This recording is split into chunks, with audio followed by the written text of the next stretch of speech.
2003, Lego had 12 months to live. The most beloved toy company in the world was dying. Banks wouldn't lend them money, executives were packing boxes, and inside Lego headquarters, employees described the mood as a burning platform. Everyone could see the flames. But what happened next wasn't just a comeback. It was one of the greatest turnarounds in corporate history. This is how Lego saved itself, by almost destroying everything first. Chapter 1. The Empire That Forgot Itself. Let's take it back to 1932 in Denmark, the Great Depression. Ollie Kirk Christensen is a carpenter who just lost everything. To survive, he starts carving wooden toys in a tiny workshop. He names his company Lego, from Leg Godt, which means play well in Danish.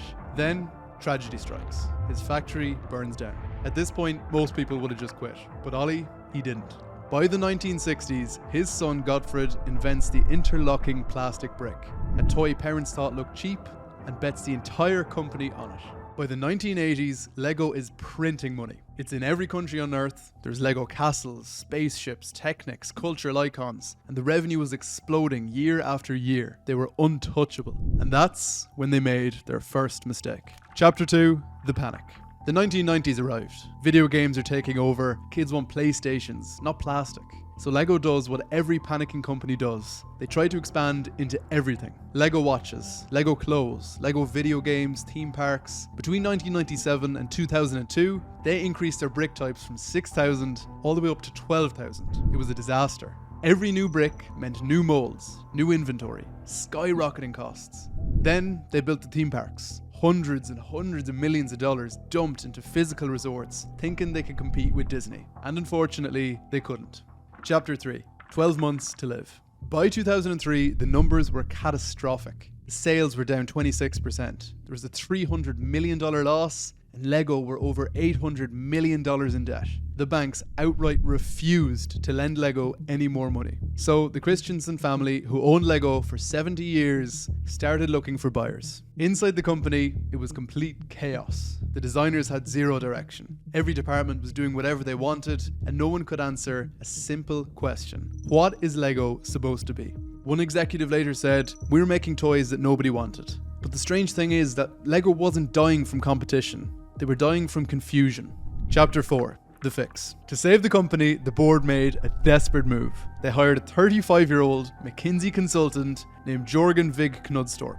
His first meeting, Jørgen said, "We're on a burning platform and we need to stop pretending that we're not." He launched a full audit. The results were brutal. 94% of all the new products that Lego released were losing money. The theme parks were bleeding millions and millions of dollars, and the licensing deals were uncontrolled disasters. So Jørgen Knudstorp did something radical. Sold the theme parks, slashed brick types from 12,000 back down to 6,000, fired expensive executives, moved production to cheaper partners. But here's the genius part, he didn't abandon the partnerships. He weaponized them. Star Wars Lego, Harry Potter Lego. Licensing went from a money pit to a profit engine. Chapter 5. The secret weapon. Jørgen Knudstorp saw something that no one else did. Adults. The AFOL community, which is adult fans of Lego, were spending thousands online. And logically, the adults, if they have a job, are making the money, not the kids. So Lego leaned in. They started the Architecture series, selling sets of London, Paris, Dubai. They sold $800 Star Destroyers. In 2014, Warner Bros. Released the Lego Movie. The cost? $60 million. Box office?